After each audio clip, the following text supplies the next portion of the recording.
Hello students, अब हम यहाँ पे आज जो टॉपिक है that is the regulation of the female reproductive system कि कौन कौन से हार्मोन्स जो हैं फीमेल रिप्रोडक्टिव सिस्टम के लिए वर्क करते हैं। जैसे कि मेल के अंदर थे, मेल के अंदर आपको बताया था LH और FSH होते हैं, तो वो वहाँ पे वर्क करते हैं उनके रेगुलेशन के लिए। इसी तरीके से फीमेल्स के अंदर भी हार्मोन्स होते हैं। अब मेल के अंदर जो हार्मोन रिलीज होता है डेट इज़ द टेस्टोस्टेरोन, और जो फीमेल के अंदर हार्मोन की रिलीजिंग होती है that is the two hormones estrogen and progesterone. तो ये दोनों हार्मोन्स क्या हैं, ये वर्क करते हैं और इनका वर्क जो होता है वो मेंटेन करना, ओवरी के अंदर एग की फॉर्मेशन करना, एंडोमेट्रियम को मेंटेन करना और जो है एक सुटेबल इन्वायरमेंट प्रोवाइड करना एग को फेलोपियन ट्यूब में, और फर्टिलाइजेशन के लिए हेल्प करना।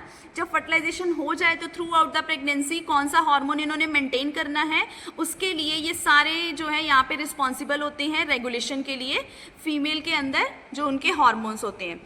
अब ये देखिए, सबसे पहले हमारी जो हाइपोथैलेमस है, जो कि हमने मेल और फीमेल के अंदर हाइपोथैलेमस ब्रेन के अंदर होती है ना, मिड ब्रेन के अंदर क्या होती है, हाइपोथैलेमस ग्लैंड प्रेजेंट होती है जो सेंटर में होती है हाइपोथैलेमस। और इसने GnRH, जो कि लास्ट टाइम भी मैंने आपको बताया था, गोनेडोट्रोफिन जो हार्मोन्स होता है वो रिलीज होगा, वो एक्टिवेट होगा यहाँ पे। और वो जो एंटीरियर पिट्यूटरी लोब है हमारी, pituitary is the master gland, master gland की भी मास्टर ग्लैंड होती है हाइपोथैलेमस ग्लैंड। तो ये जो पिट्यूटरी ग्लैंड है ये वाली एक्टिवेट हो जाएगी यहाँ पे। अब जब ये पिट्यूटरी ग्लैंड एक्टिवेट होगी तो उसके बाद ये LH और FSH को रिलीज करेगी, जो कि हमने मेल के अंदर भी सेम यही प्रोसीजर पढ़ा था ना, हाइपोथैलेमस, हाइपोथैलेमस से पिट्यूटरी ग्लैंड से LH एंड FSH। तो यहाँ पे LH और FSH एक साथ में वर्क करेंगे, जबकि मेल के अंदर LH और FSH अलग अलग वर्क कर रहे थे। वहाँ पे LH का अपना अलग काम था और FSH का अपना काम था, ठीक है।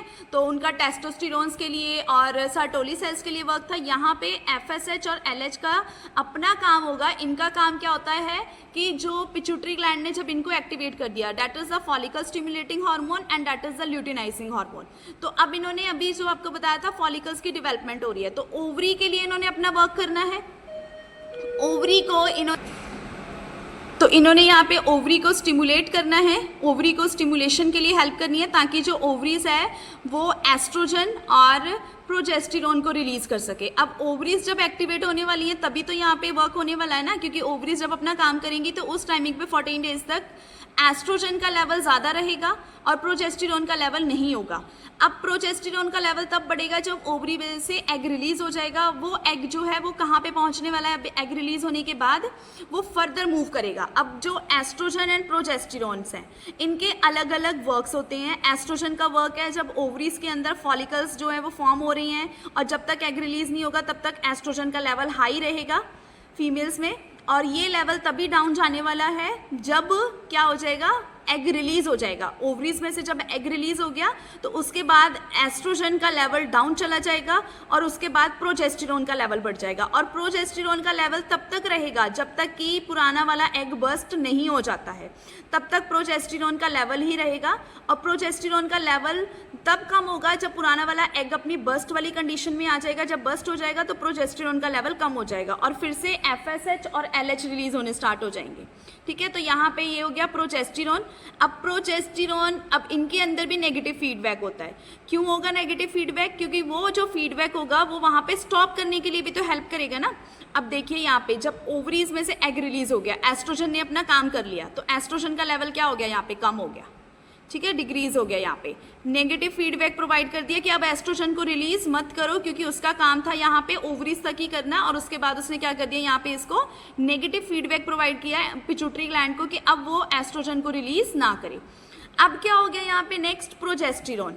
जब प्रोजेस्टेरोन का लेवल बढ़ गया, अब जब प्रोजेस्टेरोन का लेवल यहाँ पे बढ़ा हुआ है, थ्रू आउट द प्रेगनेंसी भी प्रोजेस्टेरोन का लेवल हाई रहेगा, क्योंकि इसी के लेवल की वजह से जो है वो प्रेगनेंसी सेफ रहती है। अगर इसका लेवल कम हो जाए प्रेगनेंसी में तो मिसकैरेज के चांसेस बढ़ जाते हैं। तो प्रोजेस्टेरोन का लेवल जो है थ्रू आउट द 9 मंथ जो है मेंटेन रखा जाता है वाया मेडिसिन, और हमारी जो पिट्यूटरी ग्लैंड है वो भी एक्टिव, वो वहाँ पे जो कॉर्पस ल्यूटियम है ना, जो अभी मैंने आपको बताई थी कि फॉलिकल्स के रिलीज के बाद कॉर्पस ल्यूटियम बन जाती है, येलोइश सब्सटेंस, तो वो प्रोजेस्टेरोन के लेवल को मेंटेन करते हैं। वो यहाँ पे इंडिकेशन प्रोवाइड करते हैं कि अभी एग जो है प्रेजेंट है, तो इसलिए प्रोजेस्टेरोन को रिलीज करते रहो। तो जब तक प्रोजेस्टेरोन रिलीज रहेगा तब तक वो जो है वो प्रेगनेंसी को मेंटेन रखेगा। अगर एग जो है वो फर्टिलाइज नहीं हुआ है तो प्रोजेस्टेरोन का लेवल, जब वो एग यूट्रस में पहुंच जाएगा तो उसके बाद वो बर्स्ट हो जाएगा और उसके बाद इसका लेवल भी क्या हो जाएगा, यहाँ से कम हो जाएगा।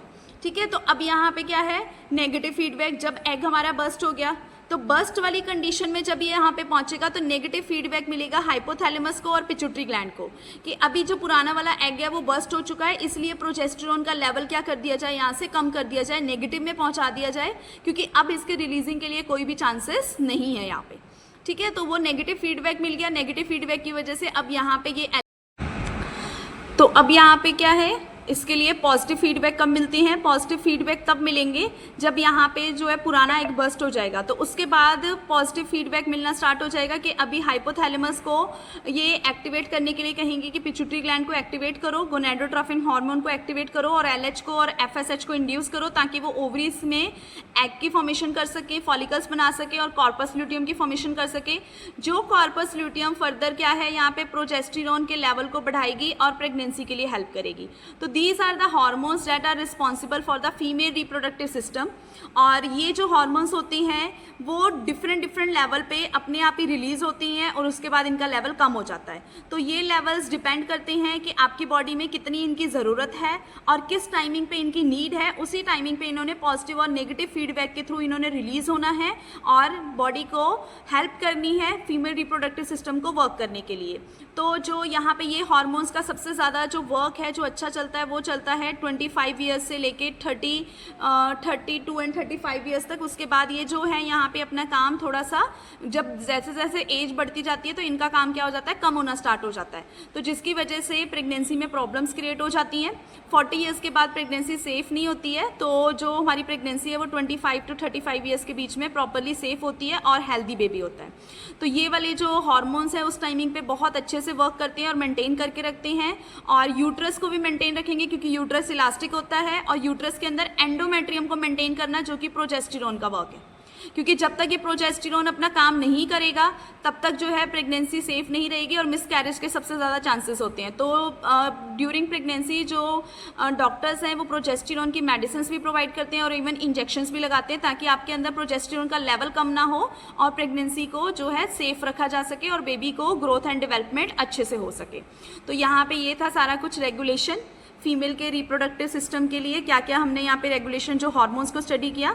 तो ये सारा कुछ आपके मेल और फीमेल्स के अंदर हार्मोन्स का ही वर्क होता है, जो हार्मोन्स काम करते हैं और हेल्प करते हैं यहाँ पे टेस्टिस के लिए, स्पर्म की फॉर्मेशन के लिए और ओवरीज में एग की फॉर्मेशन के लिए। Please like, share and subscribe. Thank you.